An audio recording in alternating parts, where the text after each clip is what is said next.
साल 2017 में 28 एनकाउंटर, साल 2018 में 41 एनकाउंटर, साल 2019 में 24 एनकाउंटर, साल 2020 में 26 एनकाउंटर, साल 2021 में 26 एनकाउंटर, साल 2022 में 14 एनकाउंटर और अब तक मार्च 2023 तक 9 एनकाउंटर। अभी कुछ सेकंड पहले आपने योगी जी का जो बयान सुना और पिछले 6 सालों के अंदर एनकाउंटर के जो आंकड़े देखे, वो ये बखूबी बयां कर रहे हैं कि बाबा के राज में यूपी की सफाई निरंतर जारी है। माफिया अतीक के किस तरह योगी ने अक्ल ठिकाने लगाई, ये तो सिलसिलेवार हमने आपको पिछली सीरीज में बताया था। अब आज आपको बताएंगे कि बाबा के राज में कितने माफिया, बाहुबली और गैंगस्टर्स को बाबा ने निपटा दिया।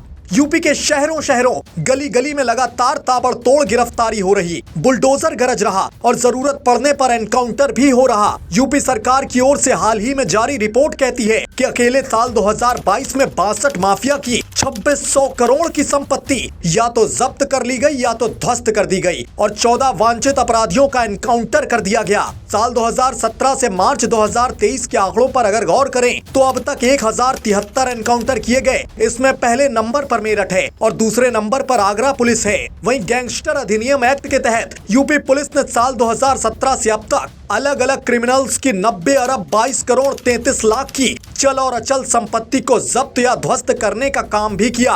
बुलडोजर या एनकाउंटर अभियान को तेज करने के लिए जिन जिलों में कमिश्नरेट व्यवस्था लागू नहीं थी, उन जिलों में कमिश्नरेट लागू करवाया। इन जिलों में लखनऊ, गौतम बुद्ध नगर, कानपुर, वाराणसी, आगरा, गाजियाबाद और प्रयागराज में कमिश्नरेट की व्यवस्था लागू की गई। क्योंकि आजकल अतीक अहमद की गिरफ्तारी और उसे कोर्ट की ओर से दी गई आजीवन कैद की सजा, इसकी चर्चा खूब है और इसका श्रेय भी अप्रत्यक्ष तौर पर योगी सरकार को ही दिया जा रहा है। प्रयागराज के अतीक अहमद के साथ साथ गाजीपुर से मुख्तार अंसारी, जौनपुर से धनंजय सिंह, अंबेडकर से खान मुबारक, आजमगढ़ से ध्रुव कुमार सिंह, ज्ञानपुर से विजय मिश्रा, मेरठ से बदन सिंह बद्दो, बुलंदशहर से विनोद कुमार, ऐसे तमाम माफिया हैं जो 2017 के बाद से या तो यूपी से फरार हैं या तो सलाखों के पीछे दिन गिन रहे हैं और कई तो खौफ में आकर खुद ब खुद सरेंडर कर चुके हैं।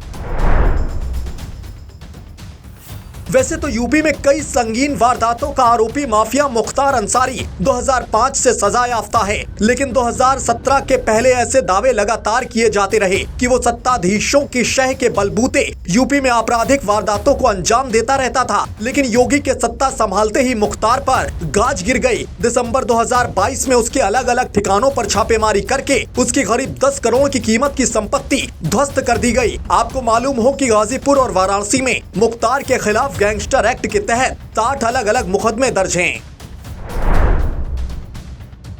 अंडरवर्ल्ड डॉन छोटा राजन का शार्प शूटर साल 2018 तक प्रयागराज और उसके आसपास के इलाकों में दहशत का पर्याय बन चुका गैंगस्टर खान मुबारक भी आज सलाखों के पीछे दिन गिन रहा है। हरदोई, कानपुर देहात, प्रयागराज समेत कई जिलों में योगी सरकार इस गैंगस्टर की करोड़ों की संपत्ति कुर्क कर चुकी है। पूर्वांचल में अपनी दबंग छवि और जमीन के जबरन कब्जे की गतिविधियों में शुमार बसपा के पूर्व सांसद धनंजय सिंह पर भी योगी का खौफ सिर चढ़कर बोलने लगा। उन पर 6 जनवरी 2021 को ब्लॉक प्रमुख अजीत सिंह की हत्या का भी आरोप लगा। लखनऊ पुलिस ने केस दर्ज किया, कार्रवाई और इन्वेस्टिगेशन जारी था, लेकिन उससे पहले ही धनंजय खुद चलकर 21 जनवरी 2023 को जेल में सरेंडर करने आ गया।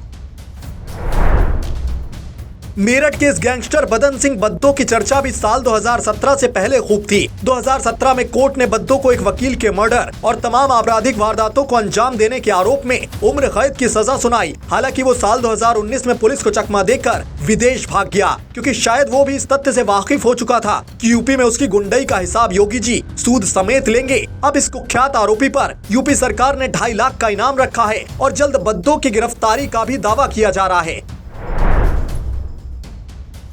यूपी के ज्ञानपुर से पूर्व विधायक और बाहुबली विजय मिश्र की चर्चा भी जरायम की दुनिया में खूब थी। विजय के खिलाफ भी जमीन कब्जे के अलग अलग मामले दर्ज हैं और इस पर सपा सरकार के संरक्षण का भी लगातार आरोप लगता रहा है। लेकिन साल 2019 से ये माफिया लगातार जेल की हवा खा रहा है और शासन की ओर से इसकी करोड़ों की संपत्ति भी कुर्क की जा चुकी है। आतिफ रजा उर्फ शर्जील रजा मुख्तार अंसारी की पत्नी का भाई है। 31 जनवरी 2022 को आतिफ पर मऊ के दक्षिण तोला थाने में आतिफ के खिलाफ गैंगस्टर एक्ट के तहत FIR दर्ज की गई थी। इस मामले में आतिफ को जमानत दे दी गई, लेकिन फिर अब्बास के खिलाफ मनी लॉन्ड्रिंग कार्रवाई हुई तो आतिफ भी इसकी जद में आ गया और इसी के चलते उसे भी गिरफ्तार कर लिया गया। इस समय आतिफ प्रयागराज जेल में हवा खा रहा है। फेहरिस्त बड़ी लंबी है। इस क्रम में मुख्तार का बेटा अब्बास अंसारी, कभी मुंबई अंडरवर्ल्ड से जुड़ा आजमगढ़ का सुभाष ठाकुर, गाजीपुर का बबलू श्रीवास्तव, नोएडा का सुंदर भाटी, मैनपुरी का संजीव जीवा माहेश्वरी, योगेश भदौड़ा, ऐसे तमाम कुख्यात नाम है जो सीएम योगी के एनकाउंटर और बुलडोजर कार्रवाई से खौफ में आकर या तो यूपी छोड़ चुके हैं या सरेंडर कर चुके हैं। कभी ये कहावत मशहूर थी उत्तर प्रदेश के लिए कि यहाँ किसी भी जिले की किसी भी गली में पत्थर उछालो तो वो किसी माफिया, दबंग या वांटेड क्रिमिनल के घर गिरेगा। लेकिन अब तस्वीर जुदा है। अब सूबे के क्राइम रेट में काफी सुधार हुआ है, क्योंकि अब यूपी की बागडोर उन बाबा के हाथ में है जो ऐसे क्रिमिनल को कैसे डील किया जाए ये बखूबी जानते हैं।